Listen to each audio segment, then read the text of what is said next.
আজকে আমরা আলোচনা করব বিশ্বের বৃহত্তম, ক্ষুদ্রতম, উচ্চতম এবং দ্রুততম নিয়ে আমরা আলোচনা করব। তো আমরা যদি খেয়াল করি যে দীর্ঘতম প্রণালী যদি আমরা খেয়াল করে দেখি তাহলে হবে তাতার প্রণালী।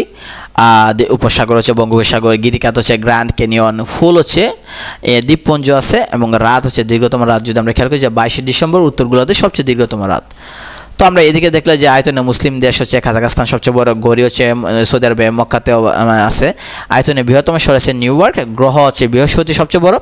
ঘন্টা যদি আমরা খেয়াল করি যে মস্কোর ঘন্টা সবচেয়ে বড় আছে। আর দিন যদি আমরা দক্ষিণ গোলার্ধে খেয়াল করি যে 21শে জুন উত্তর গোলার্ধে সবচেয়ে হচ্ছে বড়, অর্থাৎ রাত হচ্ছে 22শে ডিসেম্বর উত্তর গোলার্ধে সবচেয়ে বড়, আর দিন হচ্ছে 21শে জুন উত্তর গোলার্ধে সবচেয়ে বড়। ক্ষুদ্রতম যদি খেয়াল করি যে মুসলিম দেশের ক্ষুদ্রতম দেশ হচ্ছে মালদ্বীপ, দিন হচ্ছে 22শে ডিসেম্বর, রাত হচ্ছে 21শে জুন উত্তর গোলার্ধে। আর আমরা যদি এদিকে গেলে গির্জা হচ্ছে ভ্যাটিকানে আছে, নদী হচ্ছে রিভার নদী যুক্তরাষ্ট্রে। বিশ্বের দীর্ঘতম যদি আমরা খেয়াল করি যে উড়াল সড়ক সেতু আছে, নদী অববাহিকা আছে, অ্যামাজন প্রাচীর আছে, চীনের প্রাচীর সবচেয়ে বড়। রেলপথ যদি আমরা খেয়াল করি, সাঁতারের পথ, ইংলিশ চ্যানেল সবচেয়ে বেশি, পর্বতমালা আন্দিজ পর্বতমালা সবচেয়ে দীর্ঘতম যদি আমরা খেয়াল করি। আরও এইদিকে দেওয়া আছে বিশ্বের উচ্চতম যদি আমরা দেশ আমরা যে সবচেয়ে উঁচুতে আছে তিব্বত আছে, রাজধানী লাফাস আছে সবচেয়ে উঁচুতে, হিমালয় পর্বতমালা সবচেয়ে আছে উঁচুতে, আর হ্রদ যদি আমরা যদি টিটিকাকা যেটা বলি বিহার। বিশ্বের দ্রুততম যদি আমরা খেয়াল করি যে প্রাণী হিসেবে চিতাবাঘ, পাখি হিসেবে সুইফট পাখি, মাছ হিসেবে টুনা মাছ, আর যাত্রীবাহী বিমান যদি আমরা যাই কনকর্ড, বর্তমানে বিলুপ্ত হয়ে গেছে এই বিমানটা, এটা সবচেয়ে দ্রুততমভাবে চলে।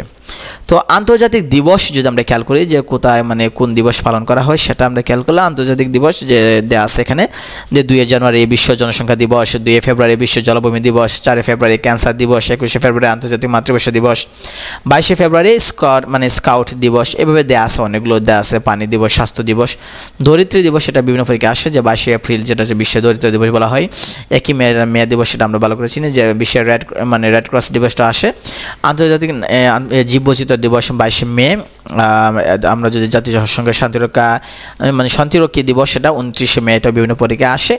আন্তর্জাতিক বিশ্ব পরিবেশ দিবস যেটা বিভিন্ন পরীক্ষা আসে 5 জুন আসে।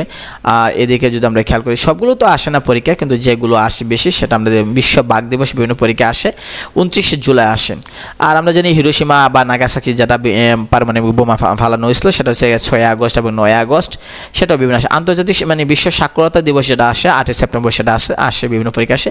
ওজন স্তর রক্ষা দিবস সেটা আসে 16 সেপ্টেম্বর আসে। মিনা দিবস বিভিন্ন পরীক্ষা আসে 24 সেপ্টেম্বর। তারপর আমরা যদি খেয়াল করে দেখি যে এখানে দেওয়া আছে আর কোনটা আসতে পারে, জাতিসংঘ দিবস তো অবশ্যই ইম্পর্টেন্ট যেটা আছে 24 অক্টোবর। বিশ্ব ডায়াবেটিস দিবস আসে 14 নভেম্বর। এইডস দিবসটা বেশি ইম্পর্টেন্ট, 1 ডিসেম্বর বিভিন্ন পরীক্ষা আসে। তারপর দুর্নীতি বিরোধী দিবস এটাও আসে যে 9 ডিসেম্বর। আন্তর্জাতিক মানবাধিকার দিবস সেটাও আসে বিভিন্ন পরীক্ষা 10 ডিসেম্বর আসে পরীক্ষা। তো এগুলো বিভিন্ন সবগুলো দিবস ইম্পর্টেন্ট না, যেগুলো বললাম সেগুলো বেশি পরীক্ষা আসে বা বিগত প্রশ্ন দেখলে বোঝা যাবে যে কোন দিবসগুলো বেশি পরীক্ষা আসে। তো বিশেষ থেকে শুরু করে পিএসসিতে আপনি যদি খেয়াল করে দেখেন, অথবা এদিকে দেখেন যে দেওয়া আছে ঢাকা বিশ্ববিদ্যালয় বা জাহাঙ্গীরনগর, রাজশাহী, চট্টগ্রাম সহ বিভিন্ন বিশ্ববিদ্যালয়ে আপনি দেখবেন যে নার্সিং সহ এগুলো থেকে প্রশ্ন বেশি আসে। তো আমরা পরবর্তীতে আমরা আলোচনা করব বিশ্ব ইতিহাস এবং প্রাচীন সভ্যতা নিয়ে আমরা আলোচনা করব।